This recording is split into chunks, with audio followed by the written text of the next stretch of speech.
The story we're exploring today is one of just relentless pursuit and profound tragedy. It's the case of a young child who, for 85 agonizing days, was known to the world only as Baby Doe. That's right. And we're going to be looking at the source material to understand the investigation, the global search for her identity, and then the really complex judicial process that followed the death of Billabong. And this is more than just a recap of a crime. It's really an examination of how everything converges, modern forensics, social media, old-fashioned police work, when your starting point is, well, it's effectively zero. It is. I mean, think about the challenge, solving a homicide when the victim is a complete unknown. You don't have a missing persons file, you have no context.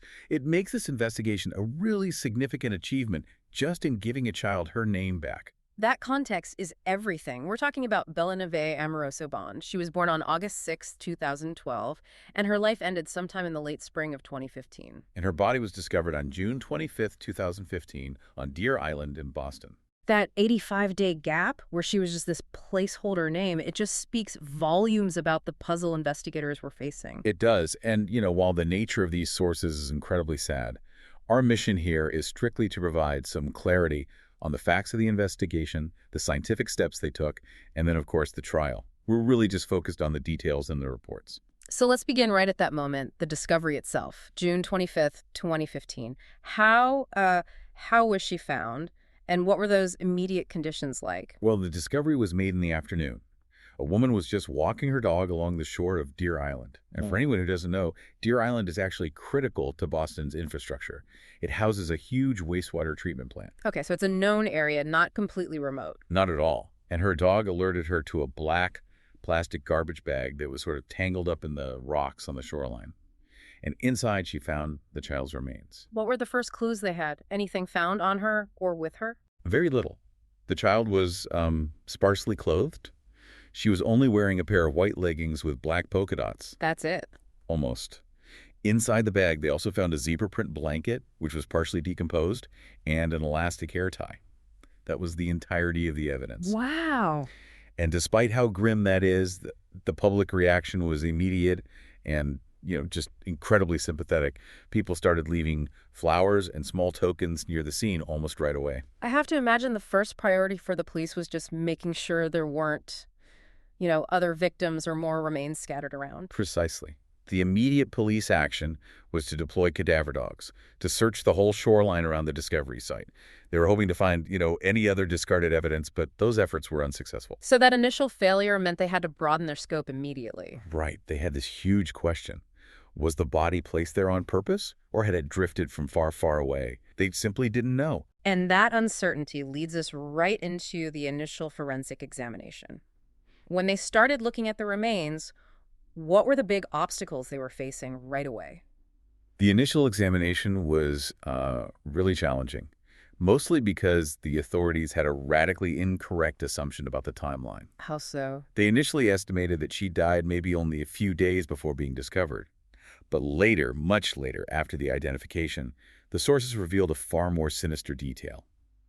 Bella's body had been concealed, reportedly in a refrigerator, for up to a month before it was ever put on Deer Island. That detail about the refrigeration is, well, from a forensic perspective, that changes everything. It preserves some things, but still allows decomposition to start, especially once it's in the water. It absolutely complicates the forensic timeline. The body was bloated and decomposing when it was found, which immediately ruled out any kind of visual identification. And fingerprints. That was the biggest loss.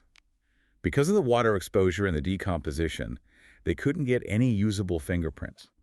The fatty tissues in the fingers just break down too fast, and the moisture degrades the ridges. It took a standard fast method of identification right off the table. And this uncertainty about where she came from, that must have been a massive drain on resources. They had to assume she could have come from anywhere. They did. They had to seriously consider two completely opposite possibilities. One, the body was placed right there on the beach, maybe by someone local who knew the area. Or two, it had drifted from a really distant location. Some early speculation even pointed towards the waters off Canada. So how do you even begin to tackle that? You bring in the U.S. Coast Guard. They came in very early to analyze the local currents and try to estimate a potential point of origin. And what did their analysis end up suggesting? Did it narrow things down at all?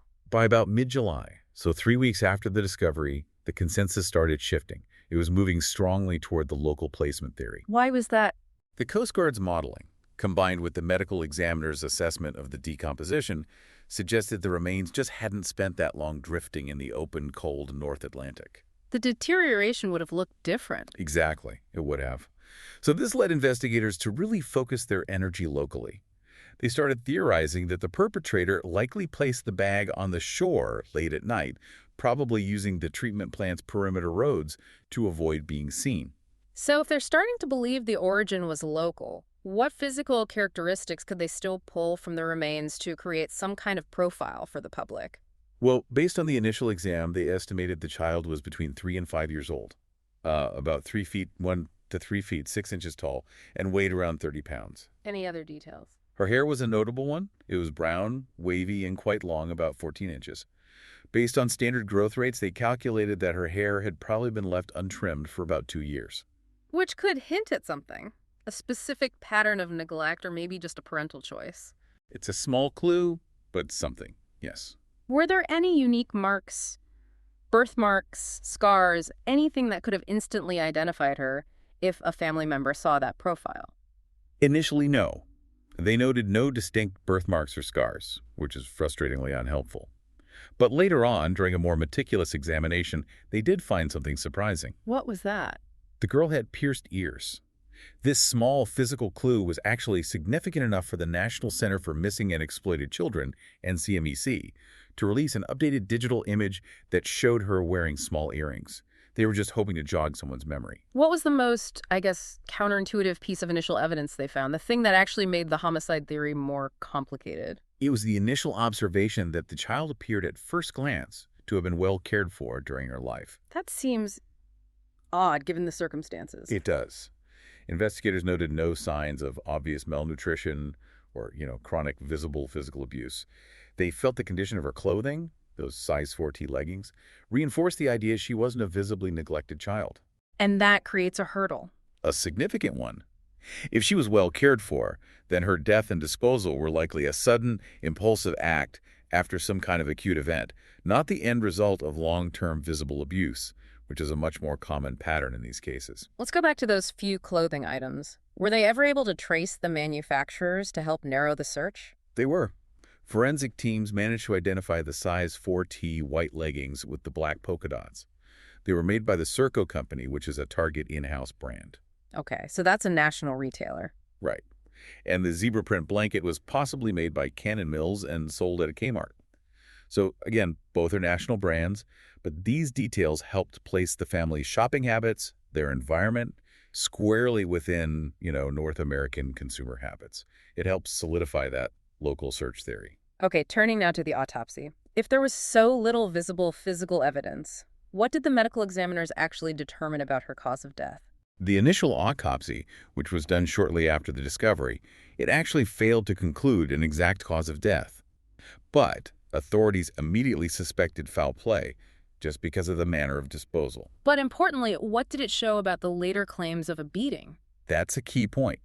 The autopsy confirmed that Rochelle Bond's later story was inconsistent with the physical findings. There were no signs of obvious external injuries that would be consistent with a beating or the multiple punches she described in her testimony. So if the physical evidence wasn't there, what specific tests did they have to rely on? They immediately shifted to toxicology. They did extensive testing for toxins, drugs, alcohol, anything that could provide a chemical explanation for her death. And did they find anything? No. They specifically checked for common household cleaners, like bleach, that might be used in a cover-up, but they found no trace. The goal was just to eliminate every possible non-homicidal explanation. And this is where the real difficulty of the case becomes clear. It really is. And what's crucial for you to understand is that even after Bella was identified, a conclusive, medically certain cause of death was never officially announced. The best they could do was formally exclude all forms of natural death. Which solidified the homicide charge. It did, but the exact mechanism, how it remained unclear. Yeah. Though suffocation was noted as a strong possibility, just given the absence of other fatal injuries. And that inability to pinpoint the cause of death, that became a massive complication during the trial. It turned the whole case into a battle of circumstantial evidence and credibility. It absolutely did. We'll get into that.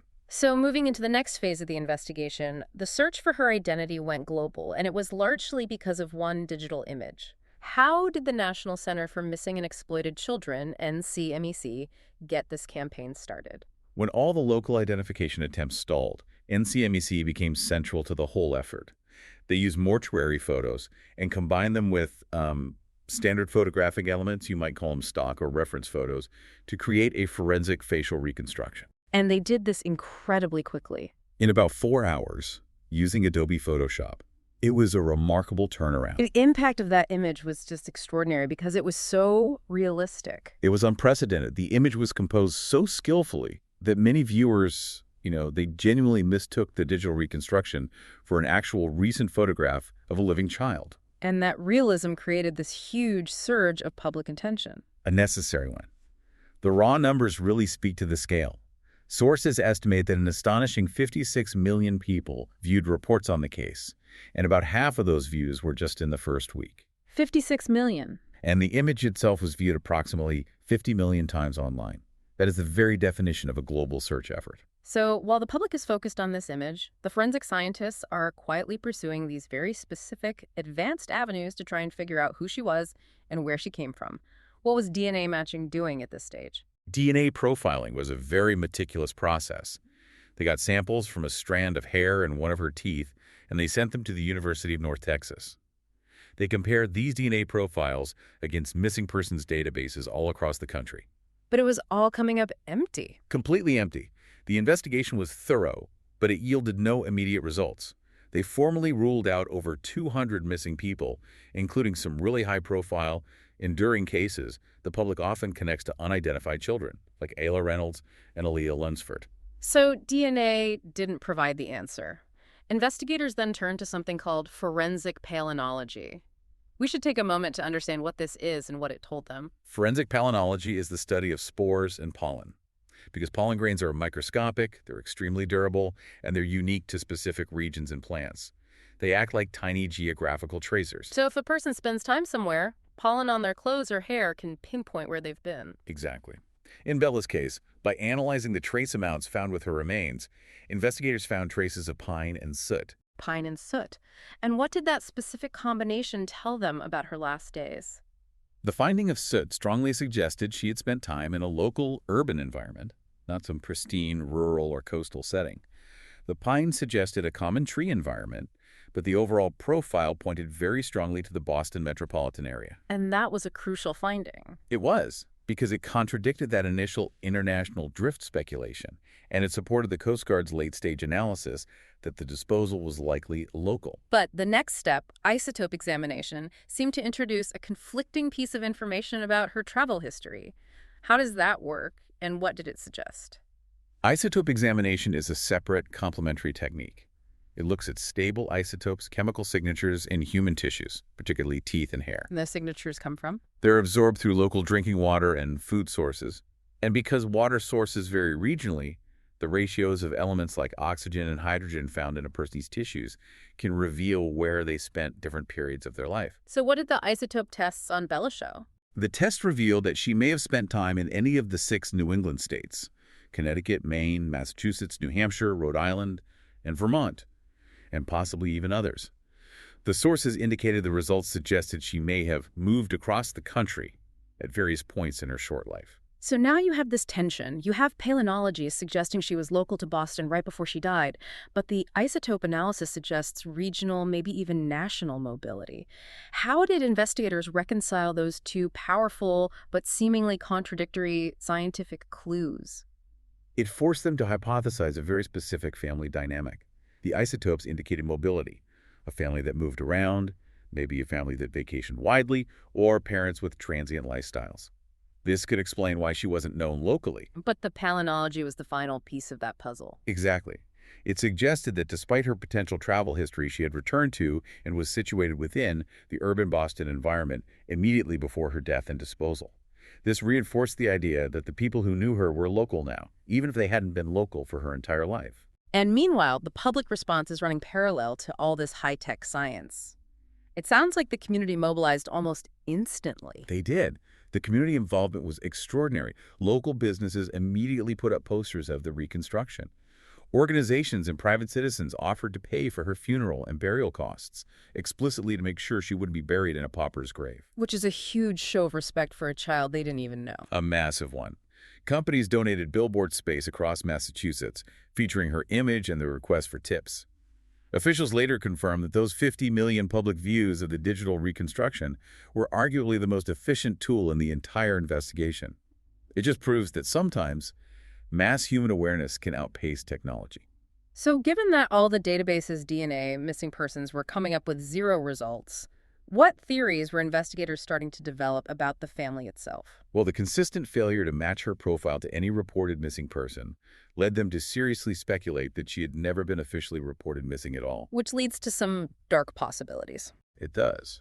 They considered that the family might be undocumented and feared contact with authorities, or, most tragically, that the family was involved in her death and therefore had a vested interest in her remaining unidentified. And the criminological analysis really supported that theory of internal involvement, didn't it? It did. Criminologists looking at similar cases stated that, statistically, it was highly unlikely she was murdered by a stranger. The lack of any tips from distant relatives or friends just further supported the idea that the circle closest to her was either directly involved or living in fear and unwilling to come forward. And John Walsh, he provided some specific context on why families often stay silent in these horrific scenarios. Right. Walsh, who has immense experience with these cases, he stated he was convinced that absolutely someone knows her identity. He noted that in the patterns he'd observed, abuse or neglect often originates with the mother or, critically, a live-in boyfriend. And he highlighted the biggest barrier to getting tips. Fear. Fear of police involvement. He specifically referenced the case of Angelica Castillo, where the victim's family were undocumented immigrants who never reported her missing out of a deep-seated fear of deportation. They believed silence was safer. And this provided a really compelling explanation for why so many people might know something but remain completely quiet. So after all that searching, global, high-tech, the breakthrough, as it so often does, came down to a single person being concerned enough to finally speak up. It's true. The identification of Bella Bond happened because a human being noticed she was gone. The critical tip came from the sister of one of Rochelle Bond's neighbors in Dorchester. And what made the neighbor suspicious? He had just grown concerned after realizing he hadn't seen the little girl around the house for an extended period of time. So when the neighbor eventually confronted Rochelle Bond and her boyfriend, Michael McCarthy, what was the lie they used to explain Bella's disappearance? They offered a weak but, potentially credible cover story. They claimed Bella had been taken away by the Department of Children and Families, or DCF. But the neighbor didn't buy it. He didn't. That false claim only intensified his suspicion that something was gravely wrong. So he shared his fears with his sister, suggesting that the unidentified baby doe might, in fact, be Bella Bond. And there were other signs too, right? Yes, the sources note that another witness had become concerned when she noticed that the child's toys had been thrown out of the mother's apartment. These multiple small signs of absence and cleanup led to the confirmation that Bella was gone. The police acted on this specific tip immediately. They did. On September 17, 2015, police executed a search warrant at the Dorchester home of Rochelle Bond, who was 40 at the time.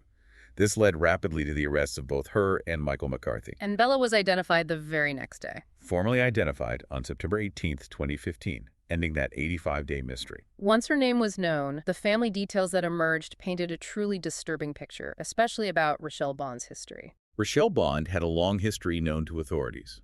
She was identified as a habitual drug user. She had a history of arrests for things like prostitution.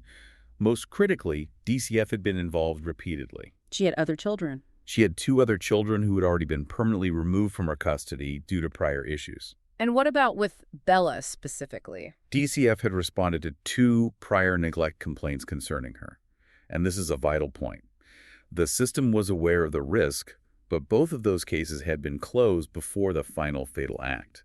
Police themselves confirmed they had 4 separate encounters with Bond regarding neglect complaints in the past. That history of system failure is just deeply troubling. What about Bella's biological father, Joe Amoroso? What did he reveal? Joe Amoroso provided a very conflicted picture. He stated he had never actually met Bella in person, though they had spoken on the phone. He claimed Rochelle told him about Bella's death during a visit, just days before the public identification. And initially he supported Rochelle. He did. He publicly said he didn't believe she would hurt her daughter. But his story evolved. He later theorized in an interview that Rochelle had been sedated with a heroin injection by Michael McCarthy right after Bella's death. Why do you think that? He claimed he saw a track mark on her neck, which he believed Rochelle couldn't have administered herself. It suggested to him that McCarthy incapacitated Rochelle to control the crime scene and the cover-up. And the wider family perspective, it remains split on Rochelle's truthfulness. Absolutely. Bella's paternal grandmother was openly critical of Rochelle's claims against McCarthy, stating she believed Rochelle was heavily involved. And to highlight Bella's isolation, sources revealed her maternal grandmother was reportedly unaware she was ever even born, and her mother's own aunt failed to connect the baby doe picture to her niece. Just incredible. But despite the horrific end to her life, Bella was finally laid to rest with her name. She was. After that emotional outpouring and all the donations, Bella Bond was buried on November 28, 2015 at Winthrop Cemetery. It was a private funeral. Her headstone provides her full name, Bella N. Bond Amoroso, and it lists her date of death as the day she was discovered, June 25, 2015. And this tragic journey now moves into the legal arena. The arrests, the charges, and the development of two wildly conflicting narratives. That's right. Following the identification, the state charged Michael McCarthy, Rochelle's boyfriend, with murder. He was held without bail. Rochelle Bond was charged with being an accessory after the fact. Based on the idea that she helped him conceal the body and cover up the homicide. Exactly. Her bail was initially set at $1 million. And it's important to note she also faced charges not directly related to the death itself, but to the cover-up and some financial fraud. That's correct. She was also charged with larceny. Investigators found that Rochelle Bond had continued to accept nearly $1,400 of welfare income and housing benefits after she knew her daughter was deceased. So they were both formally arraigned on September 21st. They were. Now we get to the core of the legal problem here. The lack of a clear cause of death meant the trial was going to rely entirely on who the jury believed. So let's start with Rochelle Bond's detailed, horrific allegations against McCarthy. Rochelle's narrative painted McCarthy as the sole aggressor. She claimed he had a deep-seated obsession with the occult, and that he called Bella a demon. She testified that during the fatal incident, he punched the toddler multiple times. And her description of finding Bella? It was graphic. She claimed that when she entered the room, Bella was already deceased, describing her as swollen and gray. And what was her justification for her own silence, for her involvement in the cover-up? She consistently alleged that McCarthy immediately threatened to murder her if she ever contacted authorities. She claimed he was the one who disposed of the body, wrapping it up in a weighted duffel bag and dumping it in the water, suggesting it drifted to Deer Island. It was her attempt to minimize her role. But Michael McCarthy's defense, they offered a completely different story, and they put the blame squarely on Rochelle. They did. His defense argued forcefully that Rochelle Bond was the actual killer, and that their client had no knowledge of Bella's death. They even claimed McCarthy had moved out of her residence before Bella died. And what was the reason they gave for him moving out? They said he left specifically because he could no longer tolerate witnessing Rochelle's pattern of emotional and physical abuse directed at Bella. What concrete evidence did the defense use to attack Rochelle's credibility and shift that blame? They hammered her history, her habitual drug use, arguing her testimony was unreliable and she was the more likely perpetrator. Crucially, they pointed back to the initial autopsy findings, which contradicted her story. They noted the medical examiners found no signs of injuries consistent with multiple punches. So they're saying she fabricated the whole story. They asserted she fabricated the entire scenario to escape a murder charge herself. Knowing her history of neglect made her a prime suspect. They also introduced a text message that McCarthy sent to Rochelle. Yes, and they argued it supported his fear of DCF, not guilt over a murder. The text read, "Don't tell them you have a daughter. We don't want DCF getting involved." His lawyers argued this was evidence of his frustration with her negligent lifestyle, not his culpability in a homicide. But regardless of who ultimately killed Bella, the concealment and the cleanup happened at that residence. What evidence did investigators find about the initial hiding of the body? The details there were grimly confirmed. The body was placed in garbage bags and hidden in a refrigerator at the Dorchester home. A cadaver dog was instrumental here. It alerted authorities to the smell at the refrigerator door hinge, confirming that was the location of concealment. And Rochelle eventually changed her story about her involvement in that part of the cover-up, didn't she? She did. Initially, she denied any involvement in hiding the body. But, as part of her plea deal later on, Rochelle Bond formally admitted and pleaded guilty to that accusation, to being an accessory after the fact. That admission was a key piece of the prosecution's strategy. Which brings us to the trial of Michael McCarthy, where Rochelle's testimony, secured through that plea deal, was the absolute cornerstone of the prosecution's case. In February 2017, she finalized that plea bargain. She pleaded guilty to accessory after the fact in exchange for testifying against McCarthy. She was credited with time served plus 2 years of probation. Which effectively meant no additional prison time. Correct. The prosecutor justified the deal by citing the credible threat she faced, the claim that he'd threatened to kill her if she came forward. And the trial itself involved some truly bizarre, unique defense elements, focusing on McCarthy's alleged obsession with the occult. It was highly unconventional. A lifelong friend of McCarthy took the stand and testified about his disturbing interests. The friend claimed he had specifically warned Rochelle about McCarthy's dark side, which included heavy research into things like demons and satanic rituals. And this connected to Bella how? The friend testified that McCarthy believed he could expunge demons from a residence, which provided this disturbing, non-typical motive for the alleged violence against Bella, who Rochelle claimed he had called a demon. That testimony must have been damning. How did McCarthy's defense try to neutralize it? They tried to flip the narrative. They argued that Rochelle was the one with the dark interests, and her story was just a deflection. They introduced text messages and journal entries she wrote after Bella died that still referred to McCarthy affectionately. Arguing that if she was truly afraid of him, she wouldn't write those things. Exactly, asserting it pointed to his innocence and her guilt. But Rochelle countered that vigorously. She testified her affectionate actions were entirely motivated out of fear of McCarthy. And her attorney brought up the heroin injection claim again. Yes, maintaining the claim that she was tranquilized by McCarthy after the murder, which complicated the interpretation of her behavior. Was it affection or was it incapacitation? The prosecution must have been under tremendous pressure, charging first-degree murder without definitive physical evidence. They absolutely were. They publicly acknowledged that proving homicide was inherently difficult because the exact cause of death was still officially inconclusive. They had to rely almost exclusively on circumstantial evidence and Rochelle's testimony, which was heavily challenged. So, given all that complexity, the judge gave the jury more options than just first-degree murder. The judge made sure the jury could consider lesser charges. This included second-degree murder and involuntary manslaughter, reflecting that spectrum of possibilities. And on June 26, 2017, the jury returned a guilty verdict. They found Michael McCarthy culpable of second-degree murder. And his final sentence. 2 days later, Michael McCarthy was sentenced to life imprisonment. Since it was second-degree murder, he'll be eligible for parole in the year 2037. Rochelle Bond, having cooperated, was free on probation. As we draw this look at the source material to a close, let's just synthesize the critical junctures that allowed this case to move from an unknown discovery to a successful, if complicated, conviction. Well, the investigation succeeded because of a few key elements that overcame overwhelming odds. First, you have to acknowledge the sheer power of that digital reconstruction.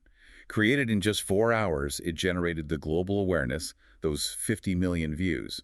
That was essential when traditional databases failed. And the high-tech forensic science that localized the search proved invaluable. Absolutely. The specialized tests were a game changer. Forensic palynology and isotope examination confirmed that despite the appearance of the body washing ashore, the child had spent time locally in the urban Boston area in New England. That allowed them to focus their energy on a local population. But ultimately, it wasn't technology that broke the case. No. Ultimately, the critical factor was human conscience. A tip from a concerned citizen, driven by suspicion over Bella's unexplained absence and the family's weak lie about DCF, that's what overcame months of determined cover-up.